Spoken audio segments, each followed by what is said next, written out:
আরেকটি দিনের পরিসমাপ্তি। ঈশার নামাজেরও সময় শেষ। 5 ওয়াক্ত নামাজের 1 ওয়াক্ত নামাজও পড়ে নাই এমন অনেক ভাই ঘুমিয়ে আছে।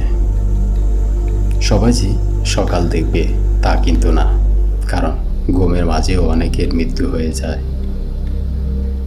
ভোর 4টায় অনেকের ডিউটি আছে, সেজন্য গভীর রাত মানে ভোর রাত্রে ঘুম থেকে উঠে যায়, কিন্তু পরক্ষণে যে ফজরের সময় হয়ে যায় উজু করে নামাজ পড়ার সময় তার হয় না।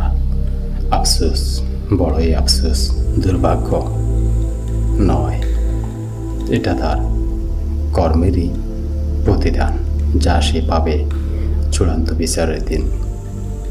মৃত্যু আসার আগে সময় থাকতে তাওবা করে ফিরে আসো এ আমার কলিজার ভাই। সব কিছুই বুঝো, তবে অস্থায়ী চিরস্থায়ী সুখের সন্ধানে অনেকে ঘুরে, চোখের সামনে পেয়েও তা ধরে না।